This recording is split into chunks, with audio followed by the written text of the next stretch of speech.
पदार्थों का पृथक्करण लेसन में दो टॉपिक पढ़ेंगे हम लोग, तत्व, यौगिक एवं मिश्रण तथा मिश्रण के प्रकार। ये दो टॉपिक आज हम लोग इसके बारे में चर्चा करेंगे। ठीक है, सबसे पहले तो मिश्रण क्या होता है। ठीक, क्या जानेंगे हम लोग, मिश्रण क्या होता है। मिश्रण वे पदार्थ हैं जिनमें दो या दो से अधिक पदार्थ किसी भी अनुपात में मिले होते हैं। इसका मतलब समझिए, मिश्रण वे पदार्थ हैं जिनमें दो या दो से अधिक पदार्थ किसी भी अनुपात में मिले होते हैं। यानी उनके किसी भी अनुपात का मतलब ये हो गया कि उनका अनुपात कोई निश्चित नहीं होगा। ठीक ना, ये नहीं कि दो भाग जो है कि अगर मान लीजिए आपका मिश्रण में हो गया, जैसे आप चीनी और नींबू पानी का जो मिश्रण हो गया, अब ये नहीं कि जितना चीनी डालें उतना नींबू डालें, जितना उतना ही नमक डाल दें, तो मिश्रण क्या हो जाएगा, मिश्रण खराब हो जाएगा ना, शरबत क्या हो जाएगा, खराब हो जाएगा। यानी मिश्रण रहेगा लेकिन उसका अनुपात निश्चित नहीं होगा। ठीक है, कम मात्रा में भी हो सकता है कोई चीज़ और कोई चीज़ ज़्यादा मात्रा में भी हो सकता है। जैसे अब मिश्रण का उदाहरण क्या हो गया, ठीक, जैसे नींबू चीनी पानी का जो ये रस हो गया। ठीक, अब मिश्रण के बहुत सारे उदाहरण हैं, जैसे यहाँ पे वायु हो गई, मतलब हवा, क्या हो गई, हवा। हवा में क्या क्या पाई जाती है, ऑक्सीजन होता है, नाइट्रोजन गैस होती है, कार्बन डाइऑक्साइड होती है, जल वाष्प होता है। इसके अलावा और भी बहुत सारी गैसें होती हैं जो कम कम अल्प मात्रा में पाई जाती हैं। ठीक है, सबसे ज़्यादा अगर हवा में पाई जाती है तो नाइट्रोजन पाई जाती है। हवा में सबसे ज़्यादा मात्रा किसकी होती है, नाइट्रोजन की होती है। ठीक, 78% होती है। कितनी होती है, 78। और ऑक्सीजन की 21% होती है वायु में। ठीक, अब दूध है, तो दूध में क्या क्या चीज़ पाया जाता है, जल की मात्रा होती है, पानी की, थोड़ा वसा होता है, मतलब जो घी निकलता है उसमें, प्रोटीन की भी मात्रा होती है, कार्बोहाइड्रेट भी होता है और विटामिन्स भी होते हैं इसमें। ठीक है, खनिज लवण भी इसमें थोड़ा थोड़ा पाया जाता है। समुद्री जल हो गया, उसमें पानी रहेगा और विभिन्न प्रकार के लवण यानी कि नमक, क्या, जिसमें नमकीन का जो स्वाद आता है इस तरह का होता है। ठीक, अगला है आइसक्रीम, तो आइसक्रीम दूध और किससे मिला के बनाया जाता है, शक्कर, चीनी से। ठीक, सोडा वाटर हो गया, यानी खाने का सोडा, कार्बन डाइऑक्साइड एवं जल का मिश्रण होता है। जो खाने का सोडा सामान में नहीं पड़ता है, दो आता है, एक बेकिंग सोडा होता है, एक खाने वाला सोडा। ठीक है, तो उसमें क्या क्या चीज़ होता है, एक कार्बन डाइऑक्साइड होता है और एक जल का मिश्रण होता है। ठीक, जो पाउडर फॉर्म में आता है। ठीक है, तो ये सब मिश्रण हो गया। क्या हो गया, मिश्रण। अब हम लोग जानेंगे, उससे पहले हम लोग समझ लेते हैं कि मिश्रण दो या दो से अधिक पदार्थों से मिलकर बने होते हैं। मिश्रण में मिश्रित अवयवों के सभी गुण पाए जाते हैं। यह मिश्रण की खास बात है कि दो या दो से अधिक पदार्थ से तो मिलकर के मिश्रण बन गया, लेकिन जो मिश्रण में जितने भी मिश्रित चीज़ मिले हैं, जो भी उसमें अवयव हैं, उनके गुण जरूर रहेंगे। जैसे उनके मतलब स्वभाव जरूर दिखेंगे। जैसे नींबू के शरबत में शक्कर की भी मिठास आएगी और नींबू के खट्टेपन का भी स्वाद जरूर आएगा। ठीक है, बात समझ में आई। चाय बना लीजिए, तो चाय में चाय का स्वाद भी आएगा, अदरक का भी आएगा, मीठे का भी आएगा। ठीक है, इसी तरह से खिचड़ी है, बेसन का लड्डू है, पराठा है, इन सब में भी उन्हीं के स्वाद आते हैं। अब एक टॉपिक है शुद्ध पदार्थ। क्या है, शुद्ध पदार्थ किसे कहते हैं। शुद्ध पदार्थ वे पदार्थ होते हैं जिनमें केवल एक ही प्रकार का पदार्थ पाया जाता है।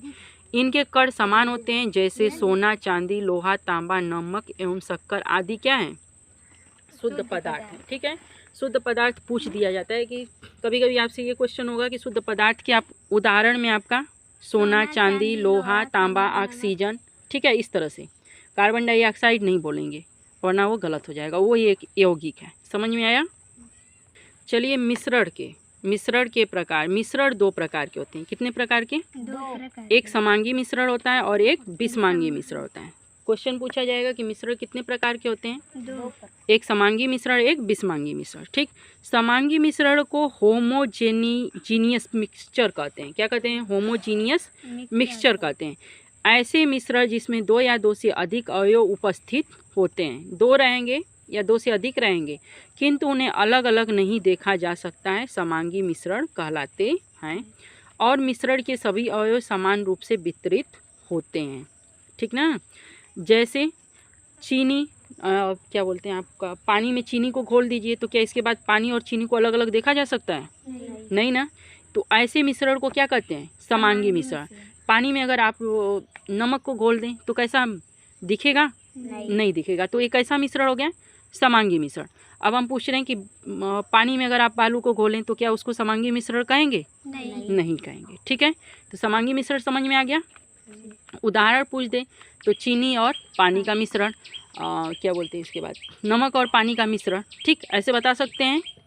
अब अगला है बिस्मांगी मिश्रण। क्या? बिस्मांगी मिश्रण। Heterogeneous mixture. हेटेरोजीनियस मिक्सचर यानी ऐसे ठोस अथवा द्रव पदार्थों के मिश्रण जिनमें उनके अवयवी पदार्थों को सामान्यतः अलग अलग देखा जा सकता है, उसे क्या कहते हैं? बिस्मांगी मिश्रण कहते हैं। इस प्रकार के मिश्रण में सभी घटक समान रूप से वितरित नहीं रहते हैं। कहने का मतलब है किसी की मात्रा अधिक होगी, किसी की मात्रा कम होगी, ठीक, ये बात समझ में आई। तो अगर इनसे में पूछ दे, आपसे अंतर पूछ दे, समांगी मिश्रण को अलग अलग देखा जा सकता है? नहीं, लेकिन बिस्मांगी मिश्रण को अलग अलग देखा जा सकता है, ठीक है। और समांगी मिश्रण में जितने भी अवयव होते हैं वो समान रूप से होते हैं, समान रूप से वितरित होते हैं, मतलब आपस में मिले होते हैं। लेकिन बिस्मांगी मिश्रण में जो अवयव होते हैं वो समान रूप से नहीं मिले रहेंगे, कहीं पे अधिक मात्रा रहेगी तो कहीं पे कम मात्रा रहेगी, किसी अवयव की अधिक मात्रा रहेगी तो किसी की कम रहेगी। अब बिस्मांगी मिश्रण का अगर आपसे उदाहरण पूछे, यहाँ लोहे का छिलकन हो गया और बालू का मिश्रण हो गया, ठीक है, पानी और बालू का मिश्रण हो गया, चावल में कंकड़ का मिश्रण हो गया, ये सब कौन सा मिश्रण है? बिस्मांगी मिश्रण है। बात समझ में आ गई। अब मिश्रण के गुण क्या दिया है? मिश्रण के गुण।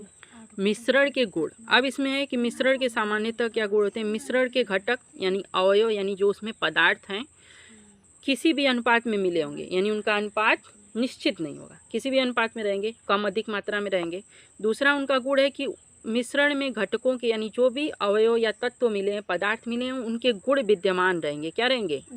हाँ, उनका मीठा का स्वभाव अगर उसमें है तो वो आपको मिलेगा, ठीक है। नमक का स्वभाव है तो नमक का स्वभाव जरूर आएगा। मिश्रण से उनके घटकों को पृथक किया जा सकता है। क्या किया जा सकता है? पृथक किया जा सकता है। जैसे चीनी और पानी का अगर मिश्रण है तो जब उसको बहुत ज़्यादा गर्म करेंगे तो पानी वाष्प बन के उड़ जाएगा और चीनी रह जाएगा, ठीक है। इसी तरह से है बालू और जो लोहे की छिलकन है और जो बालू है उसका है, तो लोहे के छिलकन को चुंबक से अलग किया जा सकता है। तो इतनी बात आप लोगों को समझ में आ गई।